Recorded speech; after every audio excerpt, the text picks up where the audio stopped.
There's a threat in the world today. A threat to our way of living, a threat to our society, and maybe even a threat to our very existence. And what is this threat?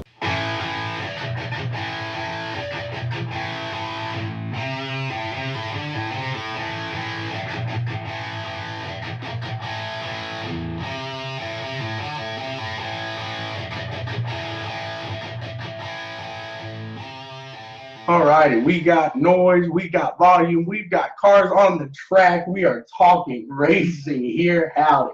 Finally. Howdy. Howdy. All righty, guys. BWSports1.com for all of your sporting needs and especially racing. We are here to talk racing today. Let's get it started off. We had a little slow start here, so we'll jump right into kind of recap our picks from last week. Oh, before we jump into talking about the picks and stuff, I want to give a shout out to our brothers at Black and White Sports, the one in the ass. This Wednesday will be their 20th show at the Stadium Tavern. 20, yeah, that's awesome. That's awesome. Yeah. And they will have a special guest this week because it is female athletes is what they're going to be talking about on the show this Wednesday for the 20th episode. So be sure to check them out. And for everything you need to know, BWSports1.com. That is correct. And we are Checkers and Records. What was that? Checkers and Records. There we go. That's our little button there. Yeah, we have fun with it. And like I said, we are Green Flag Podcasting now. Howdy. We had some excitement there. Yes, we do. We got the new high definition camera. Comes with the new lights for the page and the chili. And we have peppers for Tommy Boy. Yeah, not the chili. It's not a chili. But yeah, we got some peppers. We'll do that at the end, so I'm not. I don't sound like the ass of the one chomping away the entire show or crying because it's a little spicy there. So with that being said, how did your picks go last week? So, cover those picks. Looks like the Checkers picks. We'll cover those first. Yeah, we'll do Checkers. Harvick came in fourth for me, not too bad, and then 12th for Larson. So didn't call those too bad for my picks last week. I didn't have a good Checkers there. So I had Kyle Busch at coming third. Not bad. I just went out on a limb and took Ryan Blaney, which he was running good and had some pit road mishaps, so he ended up with 22nd. Yep, and you did see him up towards the front quite a bit there. I did think that was an interesting race there in Vegas. But obviously we'll go back there and recap some of that, right. And then to check the. Let's discuss the records. The records, yeah, exactly. How did your records do, Tommy Boy? Well, Austin Dillon finished 20th. I thought that. I mean, that was pretty good. I called that. How about your other one, though? Oh, we picked another one. Yeah. I think I picked Logano, but we'll keep going on that. Yeah. Yeah. Logano, winner, chicken dinner. Yeah. It was not a record. Nope, not last week. There, but then again, I can't say much because my records were Kyle Busch and Martin Truex, or Kurt Busch and Martin Truex Jr., which Kurt finished 5th and Truex brought her home in 8th. So both my records were in top 10. Right. So I sucked. Hey, it happens. I picked a winner to wreck. So such is life, I guess. So. Yeah, and discussing the Las Vegas race just a little bit, I thought there was a couple very petty pit road violations. I believe it was. Are we talking the guy over the wall? What was it? Was it Kyle Larson? Because it was Dillon and Larson both got dinged for a petty pit road penalty, and I was actually cooking when Dillon's pit road penalty happened, so I didn't see it. But I did see Larson's, and they said, too many men over the wall. His one pit guy had his fingertips touching pit road. Yeah, it was a little petty. I'm like, are you serious? If you're going to call that, then you need to make sure you're across the line, calling every single finger going across that wall. That was very petty. Yeah, I think so. And that stuff like that could come down costing a guy a race. And I guess at the end of the day, it's a rule. A rule is a rule. They got caught breaking it. So kind of held them up there in pit lane. But like I said, such is life. That's racing. Oh, and Dan, the ass, said his dark horse was Stenhouse. And, you know, we've been giving Stenhouse some stuff and bagging on the guy, but they brought her home to a nice finish last weekend. Yep, he had a good showing the entire race there for the most part. So little excitement then come qualifying for the Xfinity race. Did you see any of that?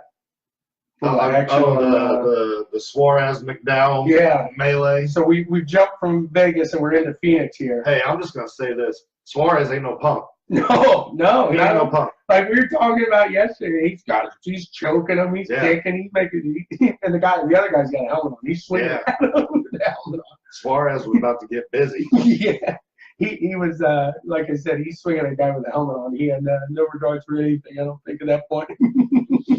I thought that was pretty good, but you know that shows that what the short track. It's not a short track; it's a mile, but you got the it's a smaller track for these guys, and it is one of the, I guess, fewer laps for a race there. I think 200 laps there, so it's a quick race. And tempers start flaring there. These guys get a little heated. You're banging. You're moving around. It's going to be a tight pack. So that's what's always fun to watch here in Phoenix is that tight pack.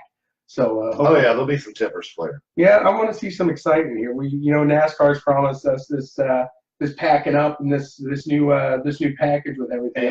And I haven't seen it yet. I have yet to see it. So I'm waiting. I'm not gonna start hopping on them saying you got to do something. But here I am waiting. So pack them up. Let's make some racing. Kind of like the saying, put up or shut up. All right. I mean, if you're gonna keep talking about what you're gonna do to make the sport more entertaining and bring the entertainment value to the viewer there, then show it. Let's do it. Either that or don't talk about it. As Jerry Maguire said, show me the money. Show me the money. So, but what's up, G pal? Then Mark Bryan going who. Take a guess at did you see who won yesterday's Xfinity race? No, I did not. Take a guess. Kyle Busch. You got it right. Yeah. It's getting a little bit excessive at this point, I'd say. Well, I did see. I watched probably the first half of it before I left to go hang out with some friends and have some adult beverages last night. But I seen where Christopher Bell was running up front, and I mean he was running with Kyle, and actually when I last seen, he made a pass and was pulling away from Kyle a little bit, which, like we've talked about before, I disagree with the Cup guys coming down and running the smaller series. But, it is what it is.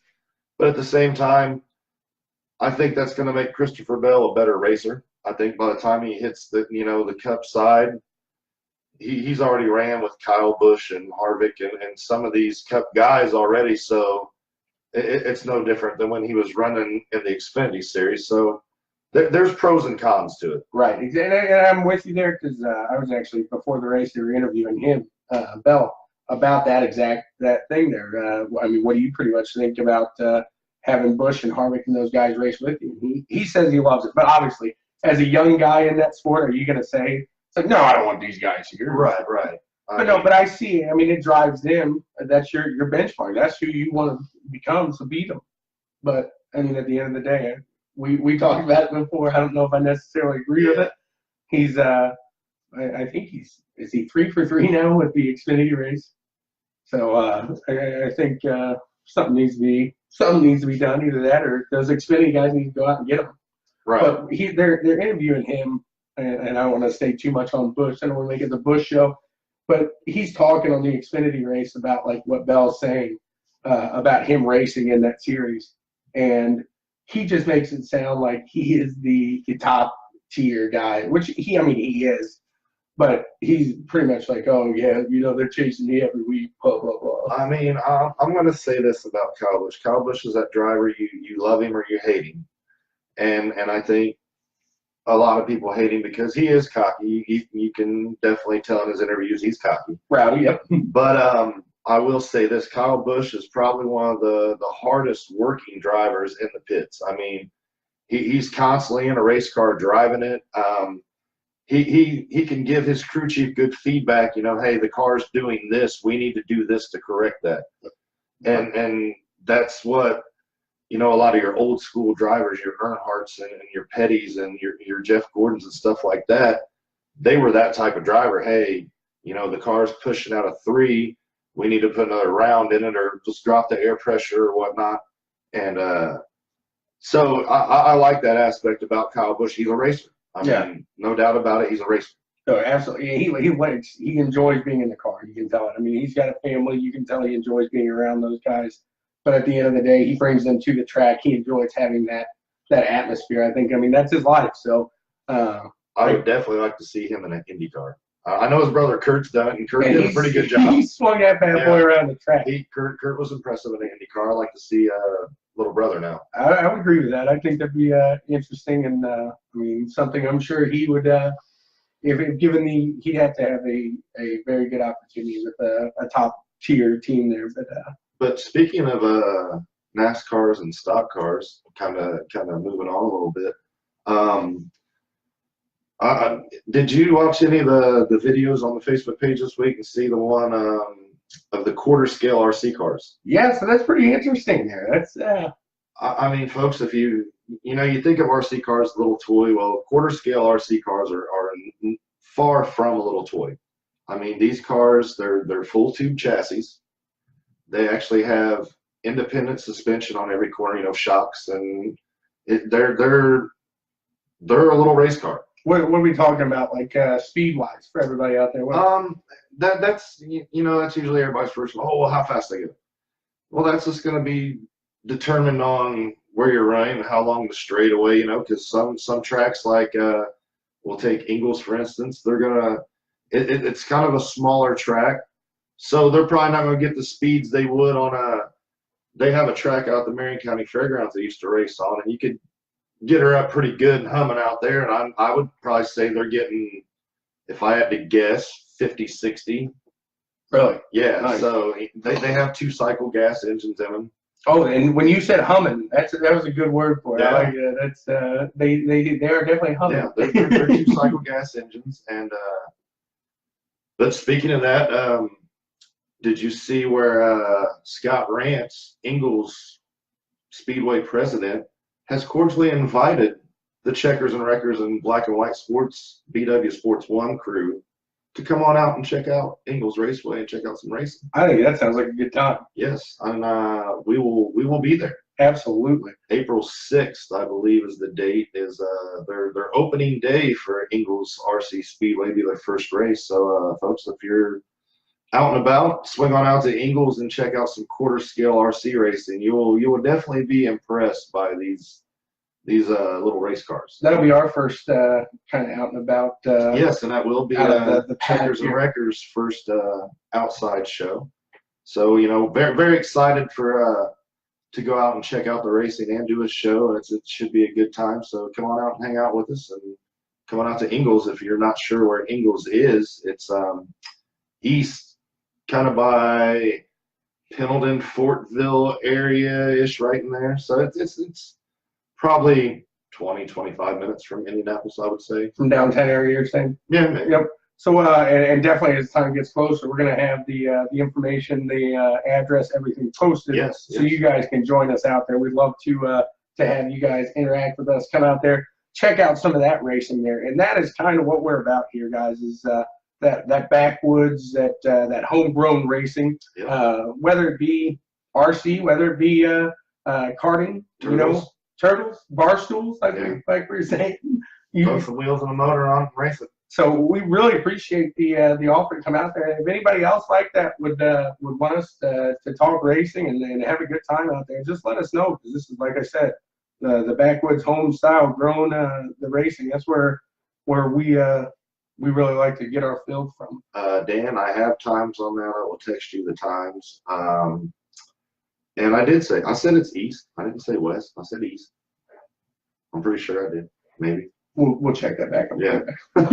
That's his job. That's his job. Oh, and by the way, I would like to say thank you to the person in front of me at Starbucks this morning that paid for my coffee. Thank you very much. Well, that was very nice of them. That was. A little pick me up. That's a good start with of the morning. With the daylight savings time, Yeah. sweeping an hour away from us. Well, and he had his dog in front of him, so the dog got a puppuccino too, so that was pretty cool. I wonder if the dog got any marshmallows. I doubt it. No But, marshmallows for the no. dog. All righty. So, See, Tammy even said that I said east. Now, damn. see, I thought you did. I can't ever. I'm not gonna put my word out though and say it. Right. What about that video that Juan? I'm not gonna pronounce. Heredia. Is that it? Yeah. Okay. Do you see the rally video he posted? Yeah, that drone. That had to be obviously How a drone. awesome was that? Yeah, that's some good footage. I watched that at lunch at work, and I got all jacked up just watching. Like, man, that's awesome. Right, and so for everybody, if you weren't able to check out that video, I would highly recommend it. It's a quick little overview. Like I said, it's a drone flying over the rally, and I want to say Guadalajara. Yeah, it's the Mexico. Guanajuato maybe. They're giving them a try pronounce. But the rally there, and it's following the Red Bull car going through, and Juan is somebody I used to work with here in Indy, and he went back down there, and he is on the one of the teams there for the rally. And this race here is going on right now. So he posted that to the page, and once more, just kind of that interaction. We really love that, and we're seeing more and more from it as weeks go by. We're really, I know I feed off of it. I'm sure you do yourself. I think the rally stuff's neat. The sound of the cars and how they're just hammering it, and out there. And what's really, me and one of my coworkers was talking about after that video got posted the other day. It's wild how the people stand on the side of the roads. What if this car comes over, jump, gets all crossed up, flips, and you're wiped out? Yeah, no, there's no. Did you see the video? It was, I can't remember. Rossi was in a rally. Okay. And he's going I over didn't and see jump, that. and he clips the dude's mirror off this car because the road's open. You can go. Oh no, thank you. Yeah. No, I'm not doing that. No, dude, I'll get a nice little area that's a little farther off, and I'll get a nice little scaffolding and. Yeah, but I'm not going to get where a guy could go a little wobbly off a jump. I would definitely like to go check out Pikes Peak sometime too. I think that would be a cool event to see. Oh yeah, just all the different type of vehicles you have out there, and just I would like to be up towards the top, just to see the cars coming in. Because once you get up towards the top and you're coming around some of those turns, there's not a guardrail there. No. So if you hang it out too wide, bye bye. Yeah, that makes me pucker up just watching it there. Another thing that gets me excited is I've been driving by the Speedrome more and more. Yeah. And just once again, that backwoods homegrown racing. I still find it hard to believe you've never been to the Speedrome. It's in our backyard. I'm an Indianapolis Motor Speedway. I love that. I love watching the cars. I know, I went there as a kid, and then I'd go there as a teenager. Me and a friend of mine, Jimmy Curry, we'd go out there because we were teenagers. They'd serve us beers, so we'd go out there on the weekend and drink some beers. And well, in all fairness, you probably did look like you were 28. Yeah. I looked a little bit older than 14, 15. So. Yeah, he's only 18 now, guys. Right. The Speedrome, and it should be firing up. I don't know the exact date when they start out there. They got a drifting event. I think it was next weekend. A drifting event. And that kind of opens it up, which I saw a video of that. And if you like drifting, it's cool. It's drifting. No, we want to see the crossover and the figure eight. I'm excited to see that figure eight. That's what I want to see. Yeah, that figure eight is what I'm pretty excited to see there. So, but yeah, it just kind of gets me fueled up. I can smell the fuel almost going now. We're so close to that season here in Indy. And there's a lot of history out in the Speedrome too. You just look at a lot of names that are racing out there, have raced out there. Still somebody down the line, the family races out there. You have the St. John family. You had Kenny, Mikey, and I think one of their sons race now, and I'm not sure on names at all, but I do remember Kenny and Mikey St. John. Iron Mike's what they call Then you had the Arnolds back in the day, Wayne Arnold. Now you have the Tunnies out there that are they run pretty good out the speedrome. So yeah, there's a lot of competition, and it's neat to go out and watch, local short track racing. I look forward to hopefully getting to meet some of these racers and really sitting down and talking rubber in the road there with them. So moving forward, I guess a little. What else as far as NASCAR? Do we got anything else NASCAR wise? Anything like that? No, nothing I can really. I mean, I did see Blaney put it on the pole this weekend, didn't he? Yes. So I picked him to win last week, and he has some pit road mishaps, and then this week he goes out and qualifies on the pole. But so yeah, not a bad. There again, qualifying on the pole doesn't necessarily win you the race. So. No, but hey, it gives you good stuff. Those Penske cars are tough already this year, man. I mean, you got They won last weekend, Keselowski the weekend before that. They were fighting each other for those two races too. I mean, so yeah, Penske cars, like we've discussed before. I think the Fords they look strong this year. Yeah, I completely agree there.